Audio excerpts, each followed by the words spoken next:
घनश्याम अपनी पत्नी शामली के साथ रहते थे। मध्य वर्ग के घनश्याम के माता पिता का दुर्घटना होने की वजह से देहांत हो गया था। उनकी पत्नी ने 2 वर्ष पूर्व एक बेटे को जन्म दिया था। अब फिर से वह गर्भवती हो गई थी। घनश्याम अपनी पत्नी और बेटे मुकुल को बहुत ज़्यादा ख्याल रखते थे। 9 माह पूरे होते ही शामली ने फिर से बेटे को जन्म दिया। प्रसव के दौरान उसकी तबीयत बिगड़ गई। डॉक्टर ने बहुत कोशिश की किंतु वह शामली को न बचा पाए। अब दोनों बच्चे घनश्याम को ही संभालने थे। नवजात शिशु को बड़ा करना उनके लिए बहुत मुश्किल हो रहा था, लेकिन उन्होंने हिम्मत नहीं हारी। न जाने कितनी तकलीफ़ें उठाकर वह अपने मुकुल और नकुल को बड़ा कर रहे थे। इसके साथ ही अपनी नौकरी भी उन्हें बचानी थी। सभी विषम परिस्थितियों के उपरांत भी धीरे धीरे बच्चे बड़े होने लगे। स्कूल, फिर कॉलेज और फिर नौकरी। दोनों बेटों की पढ़ाई के लिए घनश्याम ने काफ़ी कर्ज लिया हुआ था।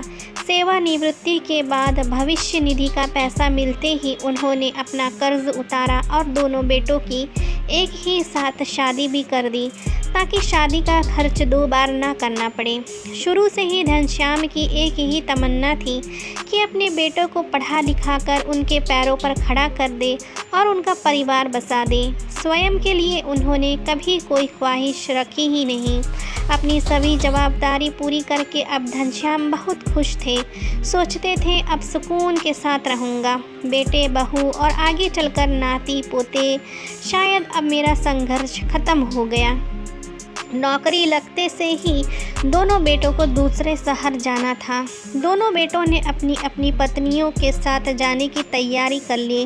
घनश्याम ने भी अपना बैग तैयार कर रखा था। जाने क्या वक्त निकट आ रहा था लेकिन अब तक दोनों बेटों में से किसी ने भी उन्हें साथ चलने के लिए नहीं कहा था। घनश्याम की बेचैनी बढ़ती जा रही थी। आखिरकार घर के बाहर 2 टैक्सी आकर रुक गई। दोनों बेटे अपनी पत्नियों और सामान के साथ बाहर निकल गए, लेकिन पिता को साथ ले जाने का ख्याल तक उनके मन में नहीं आया। घर से बाहर निकलते समय छोटी बहू ने अपने ससुर की तरफ देखा तो उसे उनमें अपने पिता की छवि नजर आई।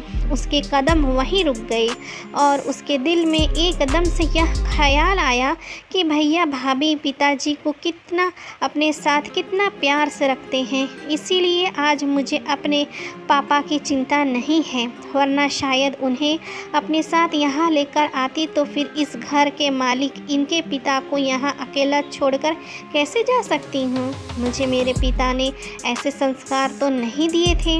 यहाँ पापा भी कितने अच्छे हैं, सोचते हुए वह अपने कदमों को घर के अंदर ले गई और पिता घनश्याम का सूटकेस उठाते हुए बोली, चलिए पापा आप यहाँ क्या सोच रहे हैं? मुझे लगा आप सूटकेस लेकर आ रहे हैं। छोटी बहू के मुंह से यह सुनकर घनश्याम को ज़िंदगी की वह खुशी मिली जो उनके संपूर्ण जीवन के त्याग, संघर्ष और प्यार की अमानत थी। घनश्याम को छोटी बहू ने हाथ पकड़कर टैक्सी में बिठाया, खुद भी उनके साथ बैठ गई। नकुल ने अपनी पत्नी का यह रूप देखा तो उसकी आंखें स्वयं ही शर्म से झुक गई, साथ ही उसकी आंखों में अश्क की झलक आई। आज उसे अपनी पत्नी पर गर्व महसूस हो रहा था। यदि आज छोटी बहू समझदारी और इंसानियत का यह कदम नहीं उठाती तो घनश्याम की जीवन भर की मेहनत और तपस्या का उन्हें क्या सिला मिलता, सोचकर रूह कांप जाती है।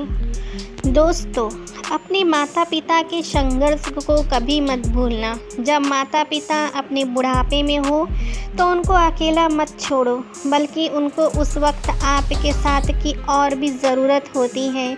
उनके बुढ़ापे की लाठी बनो और उनको हर सुख और वो सम्मान जो वो डिज़र्व करते हैं। दोस्तों, उम्मीद करती हूँ ये छोटी सी कहानी आपको पसंद आई होगी। कहानी को लाइक एंड शेयर करना, मेरे चैनल पे नए हैं तो सब्सक्राइब ज़रूर से करना। धन्यवाद।